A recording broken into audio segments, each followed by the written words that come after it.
ठीक है, thank you so much ma'am.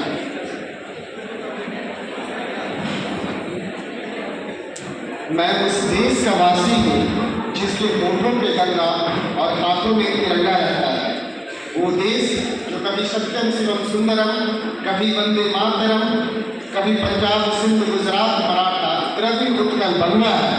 मैं उस देश का वासी हूँ जो हर ठुकराए हुए की शरण स्थली बन जाता है और सात समुद्र पार लोगों को भी my dear brother and sister कह के पुकारता है। यही प्रेम की पूज्य भूमि भारतवर्ष कहलाता है, भारतवर्ष कहलाता है।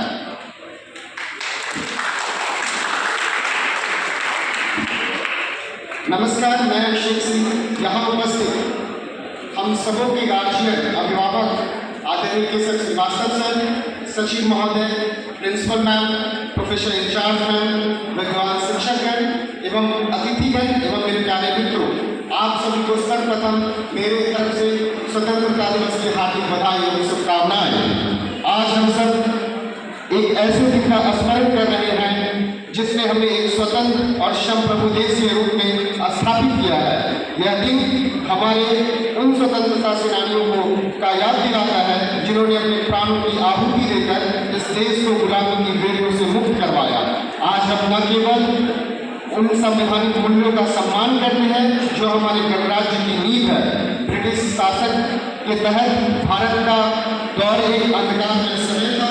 भारतीय जनता शोषण, अत्याचार और अन्याय के खिलाफ संघर्ष करती है। इस संघर्ष की शुरुआत 1857 की क्रांति से होती है जिसने भारतीय स्वतंत्रता का संग्राम का नींव रखा। बात करें वर्तमान परिदृश्य में लोगों की आज़ादी की तो भारतीय संविधान ने अपने अनुच्छेद 21 के माध्यम से सभी को जीवन और व्यक्तिगत स्वतंत्रता के अधिकार की बात करती है, जिसे किसी के द्वारा वंचित नहीं किया जा सकता सिवाय कानूनी प्रक्रिया की। और सन 1985 का वह सर्वोच्च न्यायालय के द्वारा ओल्गा टेलिस वर्सेस बॉम्बे नगर निगम के उस ऐतिहासिक फैसले ने स्पष्ट कर दिया कि जीवन जीना न केवल शारीरिक क्रियाओं का अधिकार है बल्कि हमें इसे गरिमा के साथ जीना भी शामिल है। भारत अपनी स्वतंत्रता के 77वें वर्ष पूरे कर चुका है और महिलाओं के अधिकार और लैंगिक समानताओं की ओर निरंतर उत्थान के कार्य किए जा रहे हैं, जिसके ठोस पहल 1997 के Vishwakarma versus union of India के निर्णय में है, जहां कार्यस्थल पर महिलाओं के सम्मान की रक्षा पर जोर दिया गया एवं विभिन्न योजनाओं के द्वारा उनका मनोबल बढ़ाया गया। और अंत में मैं अपनी बात यहाँ बैठे सभी लोगों की तरफ से अपने सचिव महोदय सर का तहे दिल से धन्यवाद देना चाहूँगा, जो आप हम सभी छात्रों को समय समय पर एक अच्छा मंच देकर न सिर्फ हमें आगे बढ़ने के लिए प्रोत्साहित करते हैं बल्कि हम सबों का मनोबल बढ़ाते हैं। सर की एक बात है जो सर हमेशा हमें कहा करते हैं, आप लोगों को भी आज बात बताते हैं। सर बोलते हैं we good but not waste your time to prove it, we good but not waste your time to prove it. बिल्कुल सर, मैं आपकी इस बात से सहमत हूँ कि आप अपने काम को करते रहिए और क्या सोच रहा है उसको प्रूव करने की कोई जरूरत नहीं है। सर की इस बात से प्रेरणा लेते हैं, सर को एक बार फिर धन्यवाद देते हैं।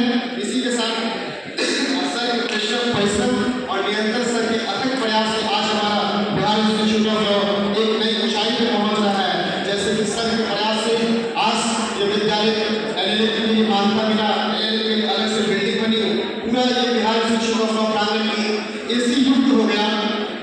BIM को इतना बड़ा सभागार सर ने लेने का काम किया है और आज हमारे सर के अथक प्रयास से बिहार ही नहीं बल्कि भारत में इंडिया टुडे की रैंकिंग में बिहार इंस्टीट्यूट ऑफ लॉ 64वां स्थान प्राप्त कर रहा है।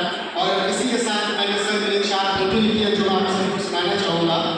उनके माथे पे कहाँ कोई सिकल होती है जिनमें कुछ कर दिखाने की लगन होती है, उनके माथे पे कहाँ कोई सिकल होती है जिनमें कुछ कर दिखाने की लगन होती है।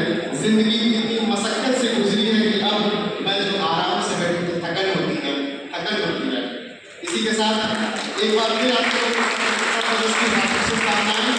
अब जवानी से क्या हमारी पहचान है, हमारी पहचान सिर्फ ये है कि हम एक हिंदुस्तानी हैं। भारत माता की जय, वंदे मातरम, जय भारत, जय भारत।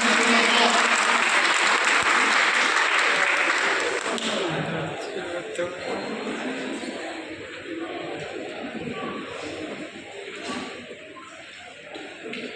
अब